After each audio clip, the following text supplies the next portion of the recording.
4 months in chains, 4 months of darkness. And when the Alpha King finally found her in his brother's basement, she was more dead than alive. But here's the twisted part. The man who saved her might be the only one who can destroy her completely, because true mates don't just share love, they share everything, even pain. Before we dive into Charlotte's story of survival and the impossible choice she'll have to make, drop a comment telling me, would you trust someone whose brother tried to break you? Could you love the man who shares the same blood as your tormentor? Let's see who's brave enough to answer honestly. And if you think you know how this ends, you don't. Hit that like button if you're ready for a story that'll leave you questioning everything about fate, choice, and second chances. Now, let's begin. Cold stone bites into Charlotte's skin. Her eyelids are crusted shut, sealed with dried blood and something else she refuses to name. When she forces them open, darkness consumes everything except a thin sliver of moonlight bleeding through a barred window high above. The chain rattles when she tries to move. Iron burns into her wrists, the skin there blistered and raw, refusing to heal. How long has it been? Days blur together down here. No way to mark time except the phases of the moon. Just the damp smell of earth and decay, the constant drip of water somewhere in the shadows, and the weight of the iron shackles binding her to a stone pillar in the center of the room. Her throat is parched. When did she last have water? Yesterday? 3 days ago? The hooded figure who brings scraps comes irregularly. Sometimes twice in what feels like a day, sometimes not at all. For stretches so long her vision swims and her wolf whimpers in the depths of her mind, too weak to surface. She remembers the forest border, autumn wind cutting through the trees, her basket half full of feverwort and moon petal after a long afternoon of gathering. Then nothing. A sharp blow to her head. Darkness. Michael's voice, cold and satisfied. You should have chosen me when you had the chance.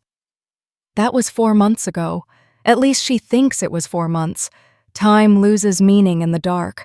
And her wolf, her beautiful silver wolf, has retreated so deep inside that Charlotte can barely feel her anymore. The iron sees to that. Tonight feels different. Sounds above. Not the usual solitary footsteps of her captor, but multiple voices shouting. Something crashes. Glass shatters. Her heart hammers against her ribs as she pushes herself against the pillar, making herself as small as possible. The chain scrapes across stone. The door at the top of the stairs explodes inward. Wood splinters like kindling. Heavy boots thunder down the steps. Bright torchlight floods the basement, so intense she has to shield her eyes with her arm. By the moon. The voice is male, deep, controlled fury barely contained beneath those 3 words. She can't see him yet, just his silhouette against the blinding light behind him. Tall, impossibly broad shoulders. He doesn't move for several seconds, just stands there 15 feet away. Get the iron cutters, now! He barks the order to someone she can't see. And get Emma. Tell her I need the palace healer at the estate immediately. I don't care if she's sleeping. The light shifts as he moves closer. Charlotte's eyes finally focus enough to see him properly. Dark hair falling past his shoulders, rain-soaked. Water drips from a heavy fur-lined cloak that clings to his massive frame. His face is all sharp angles and dark scruff, but what catches her are his eyes, amber, burning like coals in the torchlight, and blazing with a fury that makes her press harder against the pillar. I'm not going to hurt you. His voice is softer now, carefully controlled. He crouches down, staying just out of reach. My name is James Blackthorn. Do you understand me? She nods. Her voice won't work. 4 months of screaming herself hoarse in the early days taught her that nobody comes when you scream. Can you tell me your name? Charlotte. The word comes out as a rasp. Charlotte Hayes. Something flickers across his face. Recognition? No. Something deeper. Rage. His jaw clenches, and for a moment his eyes flash with an amber glow that has nothing to do with the torchlight. His wolf is close to the surface. "Silver Moon Pack," he says, and it's not a question. "You're the healer who went missing from the border territories."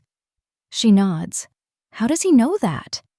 Another man appears at the bottom of the stairs carrying massive iron cutters that look like they could snap bone. He takes one look at Charlotte's wrists, and his expression hardens. "My king, I can see what this is, David." James takes the cutters and approaches slowly, like she's a wounded animal that might bolt. "Charlotte, I'm going to cut these chains.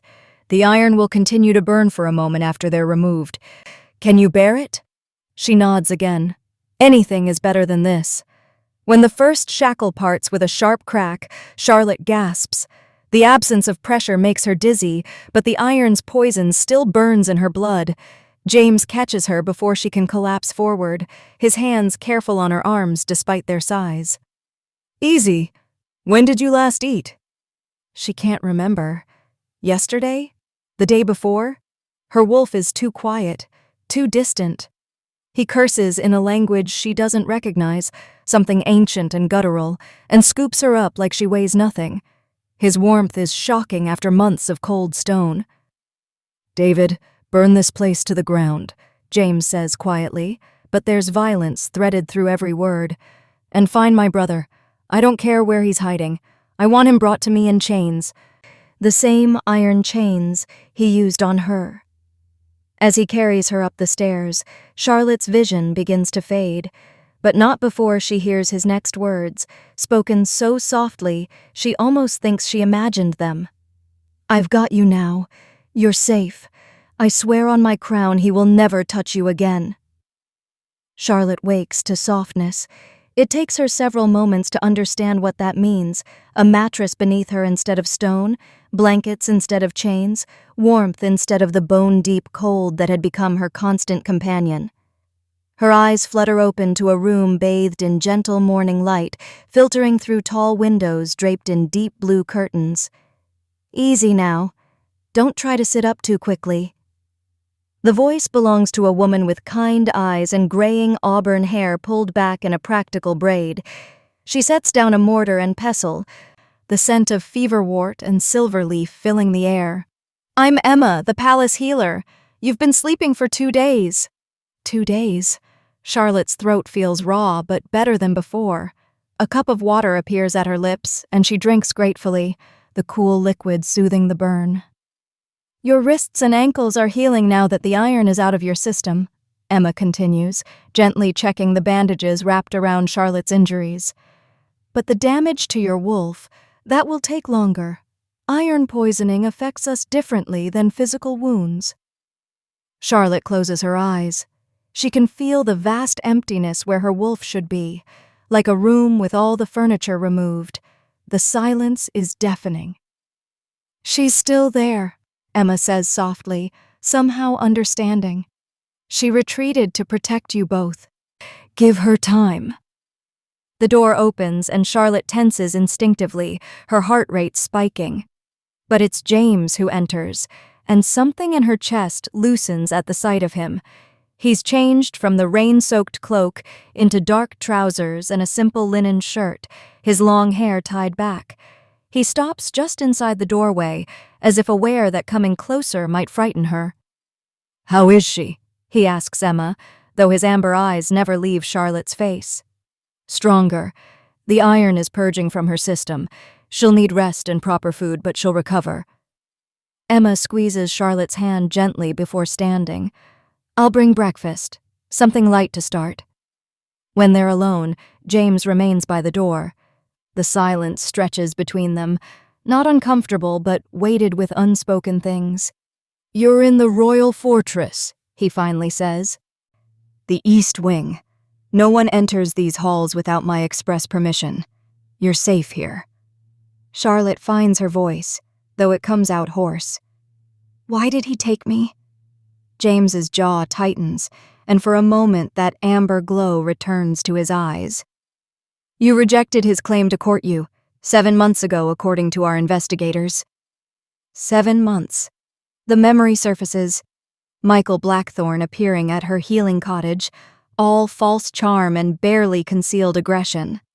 She'd refused him politely at first, citing pack law that gave her the right to choose her own mate. When he persisted, she'd been less polite. He'd left angry, promising she'd regret her choice. "Michael is my half-brother," James continues, and the words sound like they're costing him. "Same father, different mothers. I didn't know what he'd done. Didn't know he was capable of—" He stops, visibly controlling himself. "That's my failure. I should have seen the darkness in him." "You couldn't have known," Charlotte whispers. "I'm the Alpha King. It's my responsibility to know." He moves closer now, but slowly, stopping at the foot of her bed. "Pack law is absolute. No wolf may be claimed against their will. No wolf may be imprisoned or harmed for refusing a bond. Michael violated the most sacred laws we have. When I find him, and I will find him, he'll answer for it before the Wolf Council." There's a finality in his voice that should frighten her, but doesn't. Instead, she feels something she hasn't felt in 4 months, the possibility of justice. "What happens to me now?" she asks. "Whatever you want," James says simply. "When you're healed, you can return to your pack with a full guard and my personal protection. Or—" He hesitates. "Emma tells me you're a gifted healer. If you'd prefer to stay, to work here while you recover, the position is yours. No obligation. Just a choice." A choice. The word feels foreign and precious all at once. Charlotte looks around the beautiful room, feels the softness of the bed beneath her, and thinks about the emptiness inside where her wolf should be. "I'd like to stay," she says quietly, "until my wolf comes back, until I'm whole again." James nods, and something in his expression shifts. Relief, perhaps, or something deeper. "Then you'll stay. For as long as you need." 3 weeks pass like water flowing over stones, slowly reshaping everything beneath the surface. Charlotte finds her rhythm in the palace healing wing, a spacious room filled with dried herbs hanging from the rafters and morning light streaming through tall windows.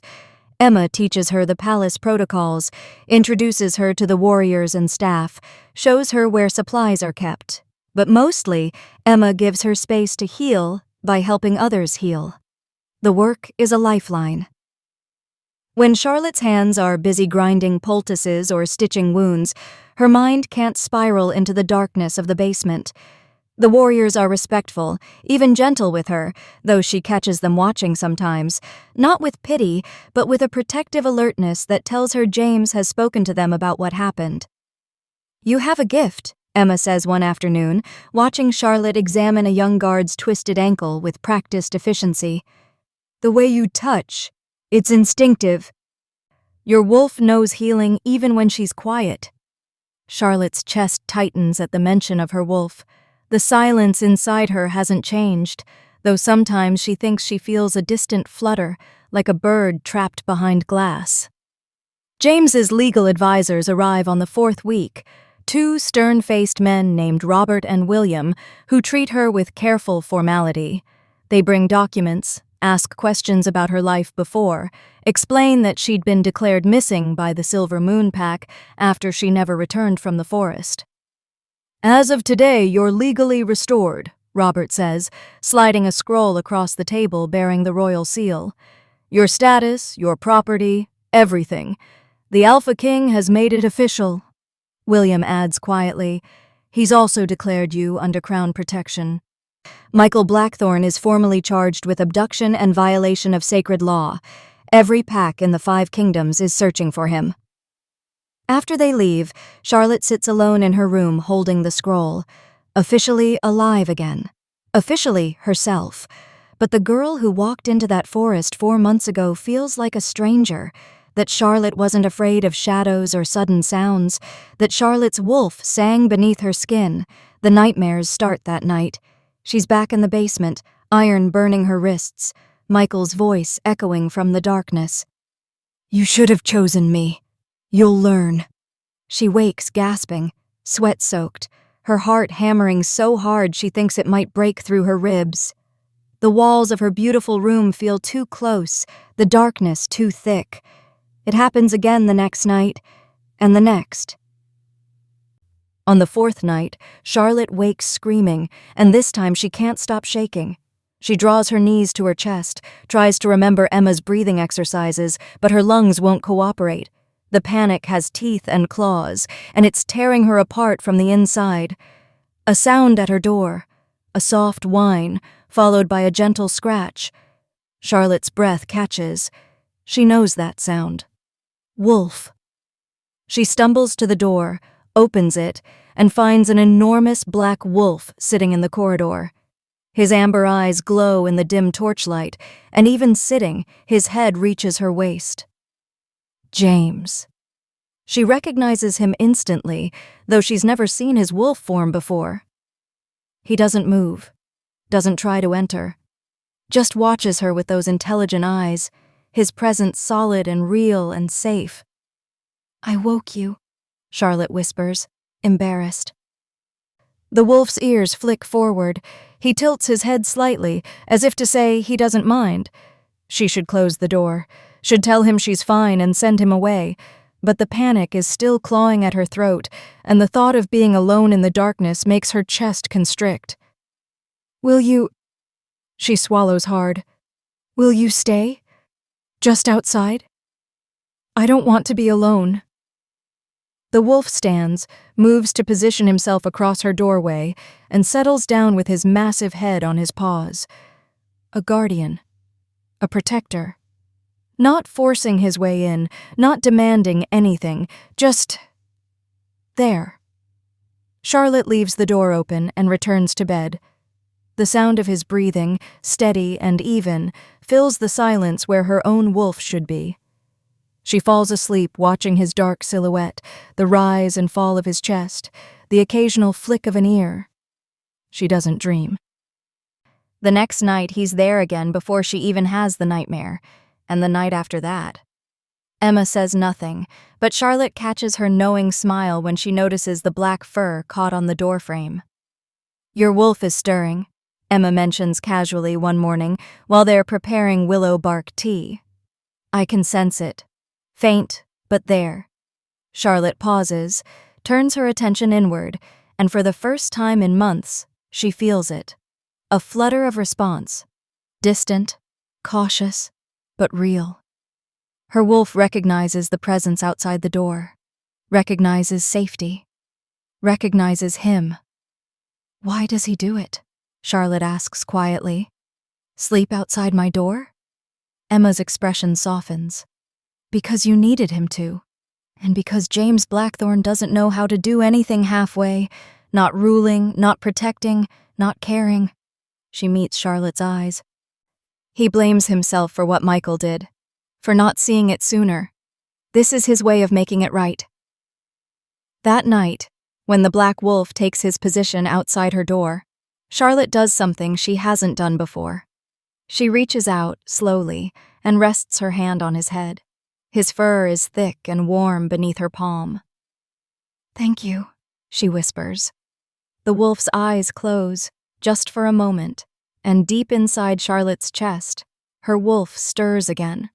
Stronger this time, pushing against the walls of her fear like dawn breaking through darkness. The full moon rises over the fortress like a silver coin pressed against velvet sky. Charlotte feels it in her bones. A pull she hasn't experienced in 4 months. Around her, the palace courtyard fills with pack members, their excitement palpable as they prepare for the monthly ceremony. Emma had explained it that morning, the full moon gathering where wolves run together, reconnecting with their primal nature under the moon goddess's light. "You don't have to participate," Emma had said gently, "but being present might help. Your wolf needs to remember what she is." Now, standing at the edge of the courtyard in a simple dress, Charlotte watches as pack members begin to shift. The transformation is beautiful. Bones restructuring, fur rippling across skin, human forms melting into wolves of every size and color. The air fills with howls of greeting, voices raised to the moon. James stands at the center, still in human form, leading the ceremony. His voice carries across the courtyard as he speaks the ancient words, honoring the moon goddess and the bonds that tie pack to king to land. Charlotte's never seen him like this, powerful and commanding, but also reverent. This is what an Alpha King looks like in his element. When he shifts, the transformation takes her breath away. His black wolf is massive, easily twice the size of any other, his amber eyes burning like stars. He throws his head back and howls, and every wolf in the courtyard joins him. The sound vibrates through Charlotte's chest, through her bones, through the hollow place where her wolf has been hiding. And then, something cracks open inside her. Her wolf surges forward with a force that drops Charlotte to her knees. 4 months of silence shatter in an instant. She gasps as her bones begin to shift, as silver fur ripples across her skin, as her wolf tears free with a howl that's part joy, part grief, part rage at everything that was stolen from them. When the transformation completes, Charlotte stands on 4 legs for the first time in months. Her wolf's senses explode. Every scent sharper, every sound clearer, the moonlight on her fur like liquid silver. She's smaller than most, built for speed rather than strength, her coat the pale silver that marks healers in her bloodline. And then she catches his scent, pine and rain and something wild and eternal, and her wolf's head snaps toward the massive black wolf across the courtyard. Mate. The word reverberates through every cell in her body. The bond snaps into place like a rope pulled taut, connecting her to him with a force that's both terrifying and inevitable. She can feel him, his strength, his protectiveness, his barely contained fury at what was done to her, and underneath it all, a longing so deep it makes her wolf whimper. James goes completely still. Every wolf in the courtyard stops moving, sensing the shift in the air. His amber eyes lock onto her silver ones, and Charlotte sees the exact moment the bond hits him. His entire body shudders, his wolf taking an involuntary step forward before he forcibly stops himself. The other wolves back away, giving them space. This is sacred, the recognition of true mates under the full moon. It happens rarely, and when it does, the moon goddess herself has spoken. But Charlotte's wolf is panicking. She wanted her wolf back, but this is too much, too fast. The bond pulses between them like a living thing, trying to draw them together, and her instinct is to run. She backs up, ears flattening, and James's wolf immediately lowers himself to the ground in submission. The Alpha King submitting to her, giving her control. He shifts back to human form, his voice calm despite the way his hands shake. Charlotte, breathe. You're safe. I'm not going to claim you. The bond doesn't mean you belong to me. She shifts back too, the transformation easier now that her wolf is awake. She's trembling, wrapped in the cloak someone hastily throws over her shoulders. I can feel you, she whispers. Inside my head, in my chest, everywhere. I know. James stays kneeling, keeping himself lower than her. I feel it too. The mate bond. He closes his eyes, and she can sense his struggle through their new connection, the overwhelming desire to go to her, to claim her, to protect her, all held in check by sheer force of will. But you've had 4 months of someone taking your choices away. I won't be another person who does that. What does this mean? Charlotte asks, her voice breaking. It means the moon goddess has chosen us for each other, that we're compatible in every way, wolf and human, strength and heart. He opens his eyes, and the raw vulnerability there steals her breath. But it doesn't mean you have to accept it. You can reject the bond. I'll respect that choice. And if I don't reject it? Then we explore it at whatever pace you set. You control this, Charlotte. Every boundary, every step forward, every moment of intimacy, it's all your choice.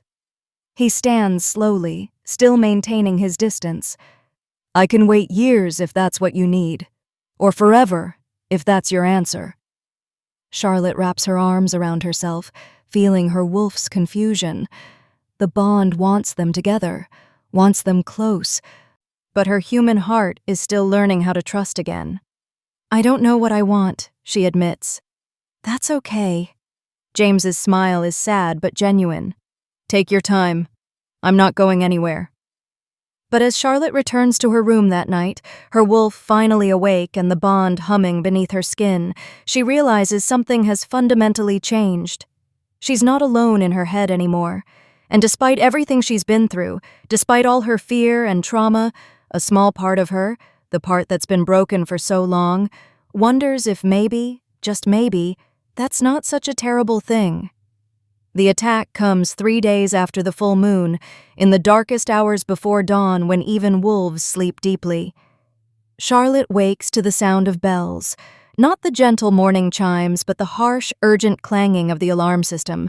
Through the bond, she feels James's instant alertness, his surge of protective fury. She's already pulling on clothes when Emma bursts through her door, face pale. "We're under attack. Rogue wolves at the eastern wall. Dark magic. I can smell it from here." The scent hits Charlotte a moment later, sulfur and rot, completely wrong in a way that makes her wolf snarl.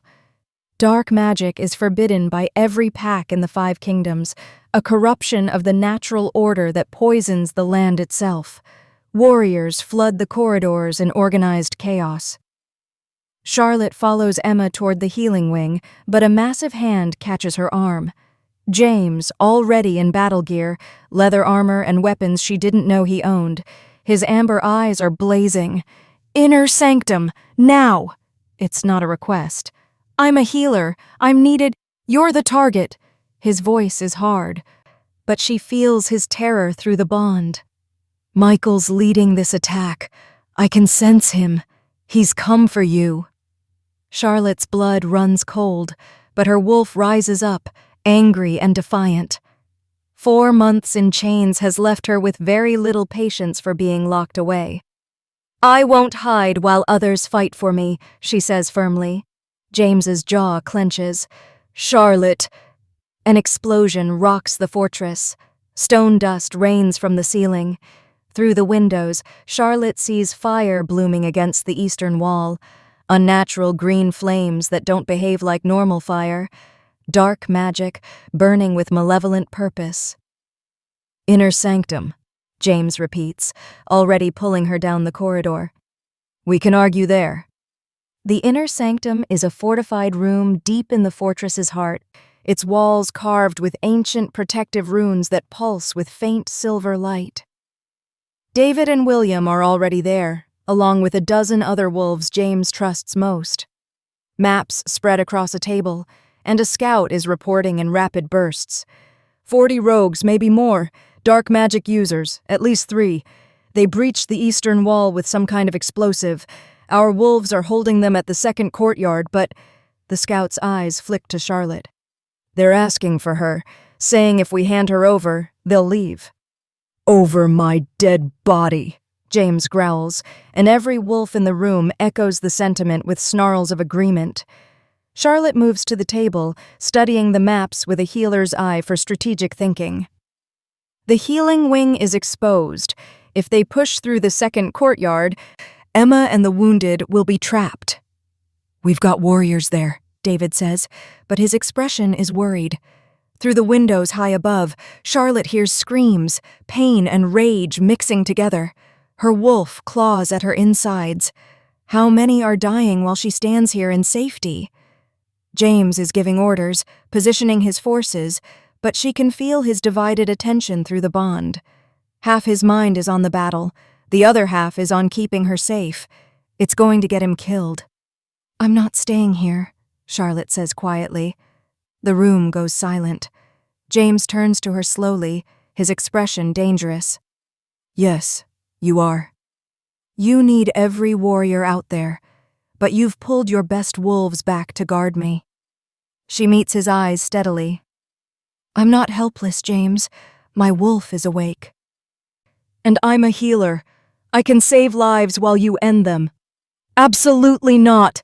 Another explosion, closer this time. A warrior staggers into the sanctum, his arm badly burned by the green fire. Emma isn't here. She's still at the healing wing. Charlotte moves instinctively, her hands already reaching for him, her wolf rising up with that strange healing magic that's always been part of her gift. She places her palms on his burns and feels the magic flow, cool and silver, drawing out the dark corruption and knitting flesh back together. The warrior gasps as the pain recedes, as his skin heals before their eyes. When Charlotte looks up, James is staring at her with an expression she can't quite read. Through the bond, she feels his conflict, the Alpha King who needs every advantage in battle, warring with the mate who would rather die than see her hurt. "I can heal the dark magic burns," Charlotte says. "No one else can. You need me out there." A long pause. Then James closes his eyes and makes a decision that clearly costs him everything. "You stay within 10 feet of me at all times. You heal, you don't fight. And if I tell you to run, you run. Understood?" Charlotte nods. "Understood." He pulls her close for just a moment, his forehead against hers. Through the bond, she feels his terror and his pride mixing together. "Don't make me regret this." "I won't." They move as one unit, James and his elite guard, with Charlotte in the protected center. The battle is chaos. Rogue wolves tear through the courtyards while dark-robed figures hurl green fire and shadow magic. The fortress walls are scorched, and bodies, both rogue and defender, litter the ground. Charlotte works frantically, moving from fallen warrior to fallen warrior. Her healing magic flares silver against the darkness, purging corruption and closing wounds. She saves a young guard from bleeding out, pulls dark poison from another's veins, keeps Emma's assistant alive long enough for proper treatment. James fights like the legend he is, brutal and efficient, his massive black wolf tearing through rogues with terrifying precision. But she can feel his attention split, always tracking her location, always ready to defend her. Then she catches a scent that makes her wolf freeze. Michael. He's here, in the fortress, and he's coming for her. He appears on the ramparts above, lean and cruel, with the same dark hair as James, but eyes that burn with obsession and madness. When he sees Charlotte, his smile is terrible. "Hello, Charlotte," Michael calls down. "Did you miss me?" James shifts to human form, placing himself between Charlotte and his brother. "You violated sacred law. Surrender now and the council might show mercy." "Mercy?" Michael laughs. "She was mine. I claimed her first. You're the one who stole what belonged to me." "She's not property!" James roars, his wolf bleeding through his voice. Michael's expression twists with rage. He raises his hand, and dark magic coalesces, a spear of shadow aimed directly at Charlotte. James moves to intercept, but he's too far away. There's no time. Charlotte's wolf surges forward with her healing magic, but this time it's different. This time it's not gentle silver, but blazing white, a shield of pure light that intercepts the shadow spear and detonates it harmlessly. The backlash sends her staggering, but she stays on her feet. Michael's eyes widen in shock. Then he's running, retreating across the ramparts with his remaining rogues following. James shifts and gives chase, but by the time they reach the walls, Michael has vanished into the forest beyond. The battle is over. The rogues are dead or captured. The fortress stands. But as Charlotte surveys the wounded and the damage, as she feels James's fury and frustration through the bond at letting Michael escape, she knows this isn't finished. This was just the beginning. The Court of Five Kingdoms convenes 6 weeks after the attack, in the ancient gathering grounds where stone circles have stood for 1,000 years. Charlotte has never attended before. Healers from smaller packs rarely warrant invitations to such political gatherings. But she's not just a healer anymore.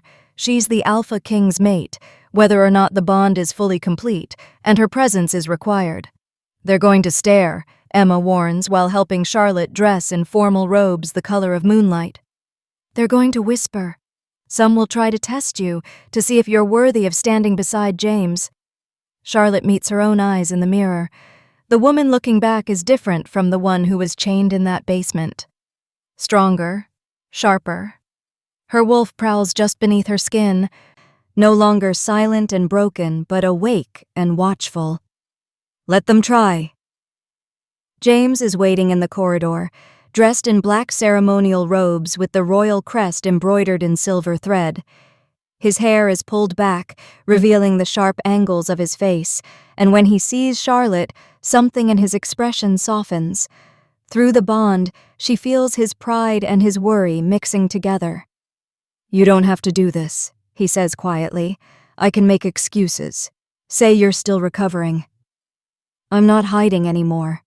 Charlotte takes his offered arm. "Besides, Michael is still out there. If the other alphas are going to help hunt him, they need to see what he did. They need to see me." The gathering grounds are massive, 5 stone circles, one for each kingdom, arranged around a central fire pit where flames burn with unnatural brightness. Hundreds of wolves have gathered, the most powerful from each territory. Charlotte can feel the weight of their attention the moment she and James enter. Alpha Noah of the Northern Mountains arrives first, a grizzled wolf with silver streaking his dark hair. His eyes assess Charlotte with sharp intelligence. "So, the rumors are true. The Alpha King has found his mate." "Charlotte Hayes of the Silver Moon Pack," James introduces her formally. "My mate and a gifted healer." Noah inclines his head respectfully. "I heard about the attack on your fortress. Dark magic and rogues, a troubling combination." His gaze shifts to Charlotte. "I also heard you held your own in the battle, healed warriors even while under siege." "I did what was necessary," Charlotte says evenly. "As any wolf would for their pack." Something in Noah's expression shifts. Approval, perhaps. "Well said." He glances at James. "You chose well, my king. Or perhaps she chose you." Other alphas approach throughout the evening. Alpha Liam of the Eastern Forests, young and ambitious, tests Charlotte with pointed questions about pack law and tradition. She answers with the knowledge Emma has taught her, but also with her own moral clarity about what's right versus what's merely traditional. Alpha Theodore of the Western Plains is warmer, sharing stories of his own mate bond and offering quiet advice about navigating the political complexities of being bonded to a king. But it's Alpha Oliver of the Southern Marshlands who proves most challenging. He's known for being traditional, conservative, and he makes no secret of his skepticism. "A healer from a minor pack," Oliver says, his tone just shy of insulting. "Bonded to the Alpha King. Some might say you've risen beyond your station." The wolves nearby go quiet. James's hand tightens on Charlotte's arm, his wolf rising in response to the implied insult.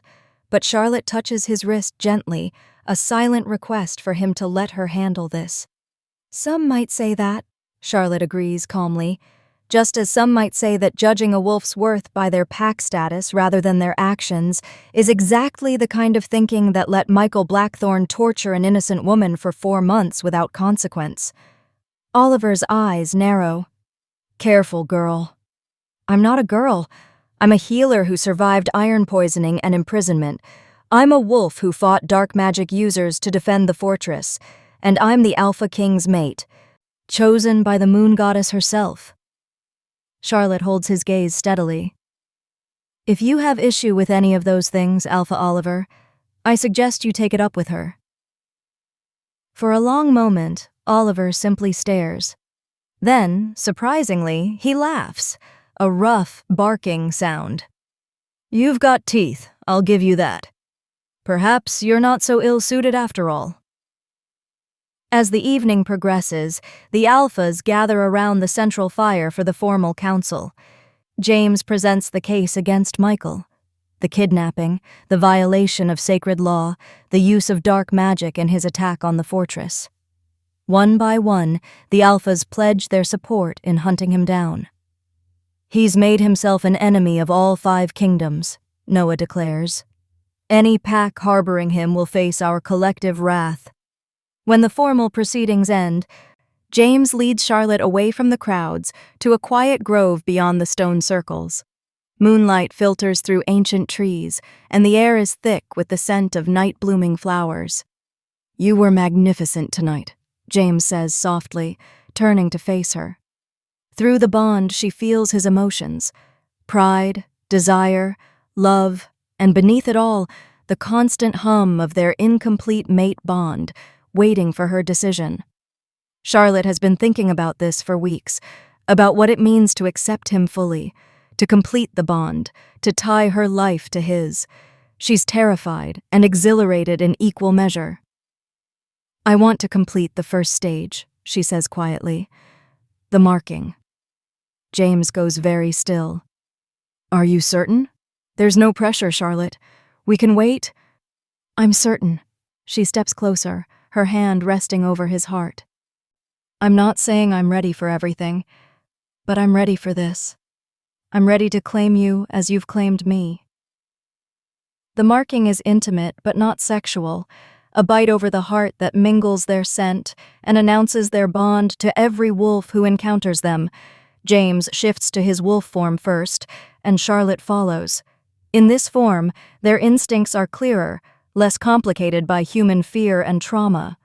James's massive black wolf approaches slowly, giving her every opportunity to change her mind, but Charlotte's silver wolf steps forward, pressing her muzzle against his neck in trust and acceptance.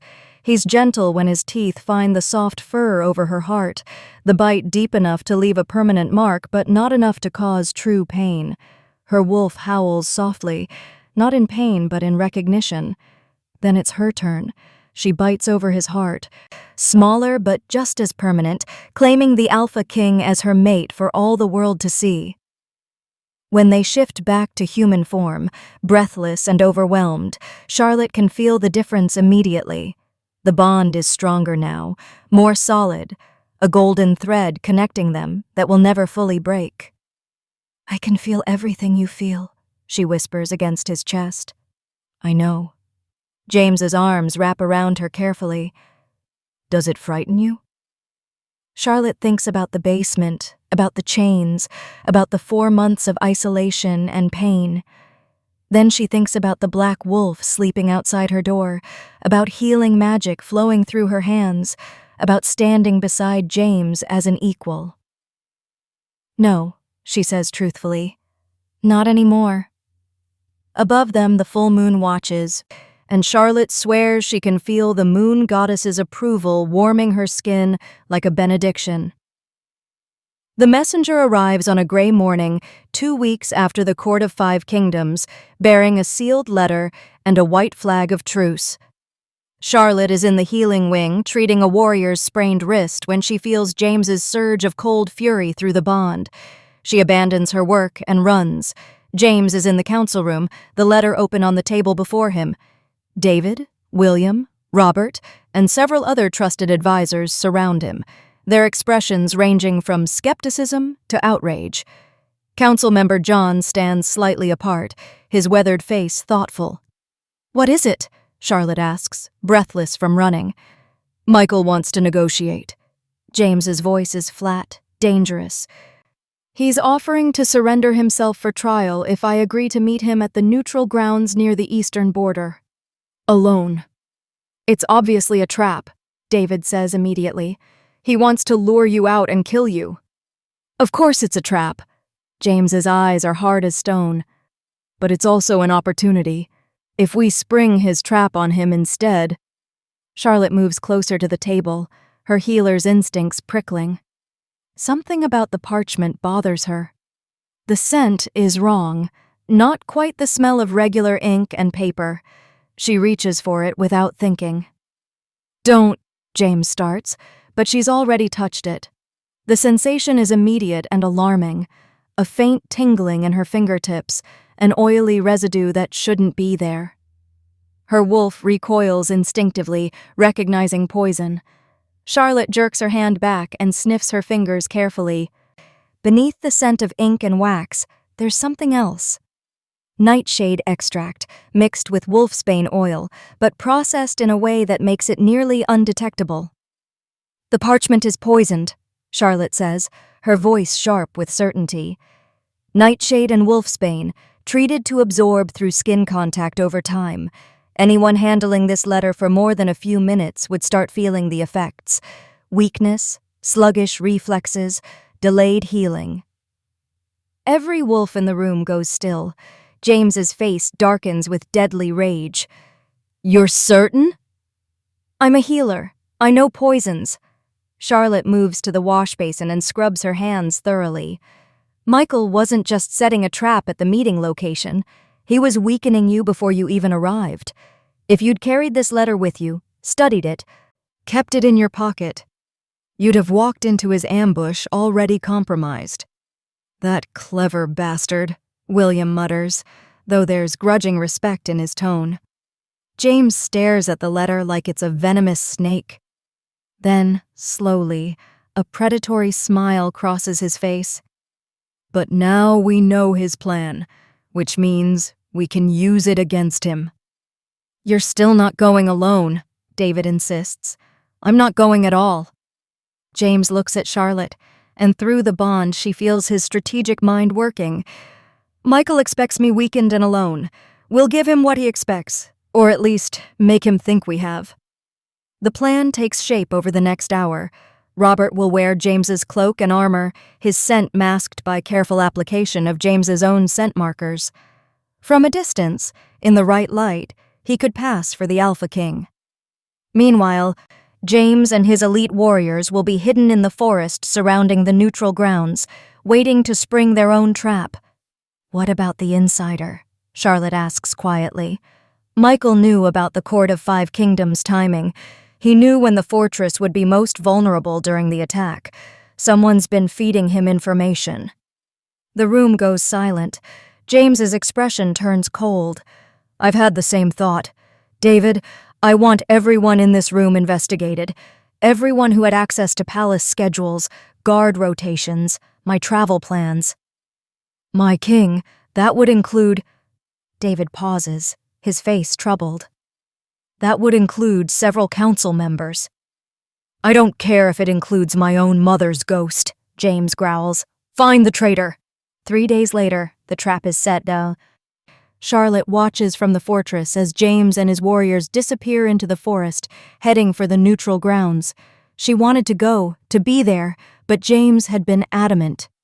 "If something goes wrong, I need to know you're safe. I can't fight at full strength if I'm worried about protecting you." The waiting is agony.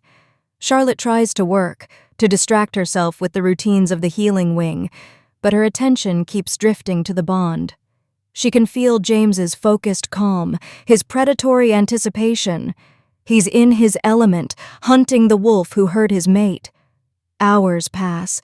Then through the bond, she feels a sudden surge of violence, not fear, but fierce, triumphant rage. It's done. They return as the sun sets, and Charlotte's breath catches. James's warriors are dragging a bound figure between them. Michael, chained in silver and iron, his face bloody and furious. But it's the second prisoner that shocks her. Council member John, also in chains, his expression defeated. "John?" Charlotte whispers, disbelieving. The old wolf has always been kind to her, respectful, supportive. "He was at the neutral grounds with Michael," James says coldly. "Not as an ambush participant, but as a coordinator. When we captured Michael, he tried to run."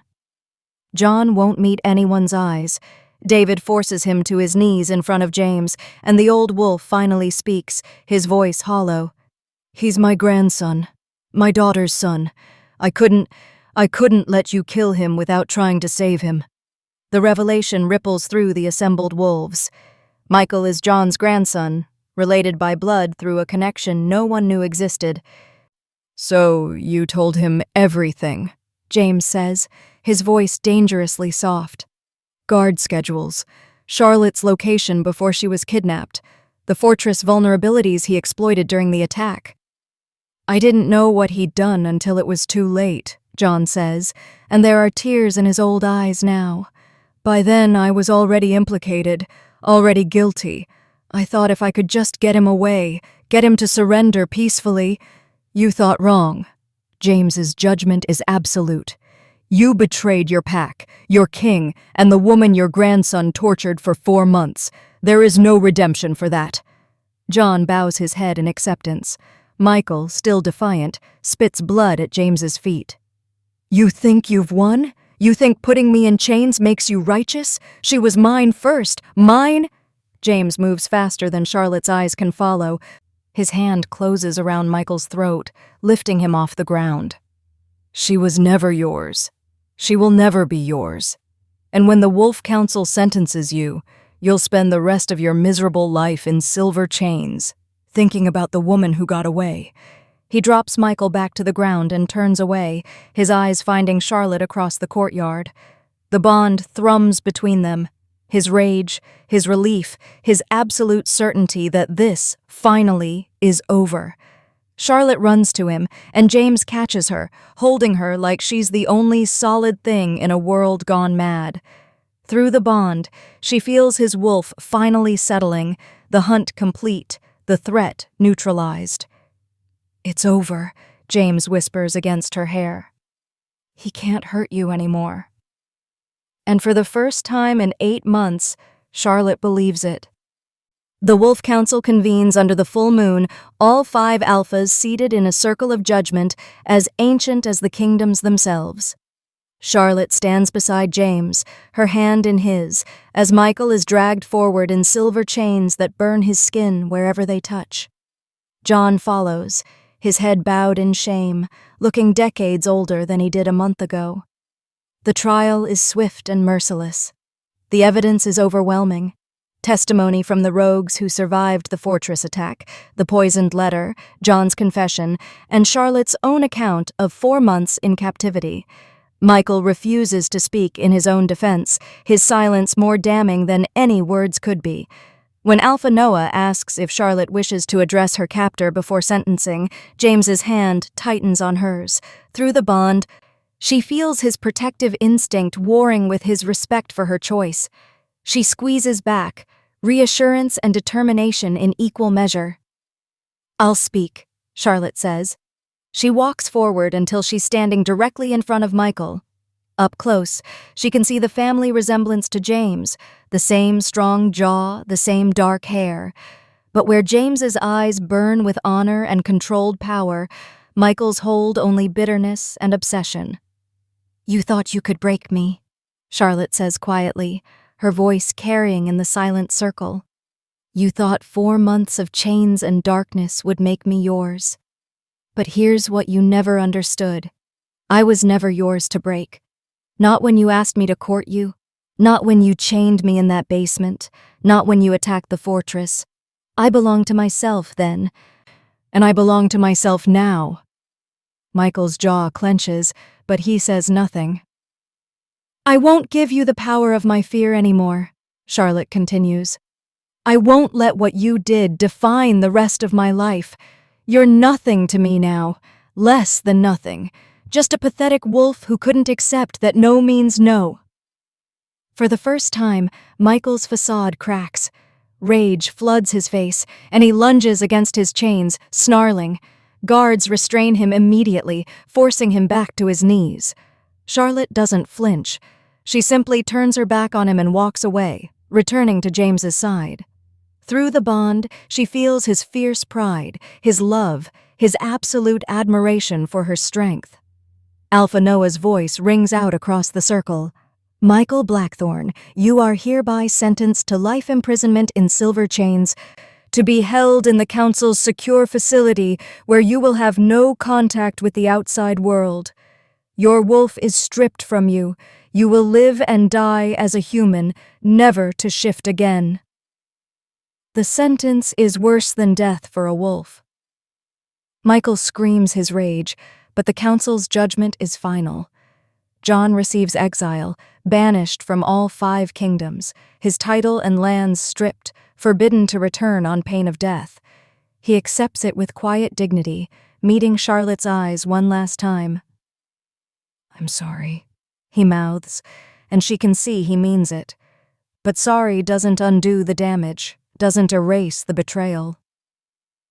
When the council adjourns, James leads Charlotte away from the gathering grounds to a quiet hillside overlooking the fortress. The moon is high and bright, casting silver light across the landscape.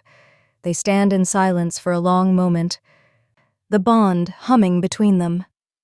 You have a choice to make, James finally says, turning to face her. The council has cleared you of all obligation. You're free, Charlotte. You can return to Silver Moonpack with full protection and reparations. You can travel wherever you want. Build whatever life you choose. Or, Charlotte prompts, though she can feel through the bond what he's not saying. Or you stay. As my mate. As my queen. James takes her hands, his amber eyes intense in the moonlight. Not because of the mate bond, not because you owe me anything, but because you choose it. Choose me. Choose us. Charlotte has been thinking about this moment for weeks, about what it means to be queen, to stand beside the Alpha King, to tie her fate to his completely. The scared, broken woman from the basement would have run, would have chosen safety and solitude over risk. But that woman doesn't exist anymore. I choose you, Charlotte says firmly. I choose us. Not because the moon goddess decided it, but because I decide it. Because you gave me back my choices when someone else stole them. Because you slept outside my door in wolf form and never asked for anything in return. Because you're a good man who happens to be a king, not a king who pretends to be good. James closes his eyes, and through the bond, Charlotte feels his overwhelming relief and joy. When he opens them again, they're bright with emotion. Then we complete the bond, he says. Fully. Forever. The full mating bond is more intense than the marking, a complete merging of souls that goes beyond physical intimacy. They shift together under the moon, their wolves circling each other in the ancient dance of true mates. When they come together, the bond snaps fully into place with a force that sends silver light exploding across the hillside. Charlotte can feel everything he feels, and he can feel everything she feels. There are no secrets between them anymore, no walls, no separation. They are two wolves, two people, but one partnership, one future. In the months that follow, that partnership transforms the kingdom. James keeps his promise to reform pack laws, new protections against forced bonds, against abuse of power, against wolves who prey on the vulnerable. Charlotte designs and oversees the construction of a grand healing sanctuary within the palace, open to any wolf who needs care regardless of pack status or ability to pay. They rule together, not as king and consort, but as equals. Charlotte sits on the council, her voice given the same weight as any alpha. She uses her position to advocate for healers, for education, for wolves from smaller packs who've never had representation before. Stories spread throughout the 5 kingdoms, of the Alpha King who reformed ancient laws for his mate, of the healer who survived the unthinkable and emerged stronger. But more than that, stories of their partnership, of how they listen to each other, challenge each other, make each other better. On quiet nights, Charlotte sometimes stands in the doorway of the healing sanctuary, watching wolves receive care that would have been denied them under the old laws. James finds her there, wrapping his arms around her from behind, his chin resting on her shoulder. "Regrets?" he asks softly. Charlotte leans back into his warmth, feeling their bond pulse with contentment and purpose. She thinks about the scared woman in the basement, about the long road to healing, about the choice she made on that moonlit hillside. "Not even one," she says truthfully, and under the watchful eye of the moon goddess, the Alpha King and his queen build a kingdom worthy of the strength it took to claim it. Thank you so much for watching till the end. If you enjoyed this story, don't forget to like the video, subscribe to the channel, and turn on the notification bell so you never miss our next upload. I'd also love to hear your thoughts. Tell me in the comments what you think about this story and where you're watching from. Your support means a lot and helps us keep creating more stories like this. Until next time, stay safe, stay inspired.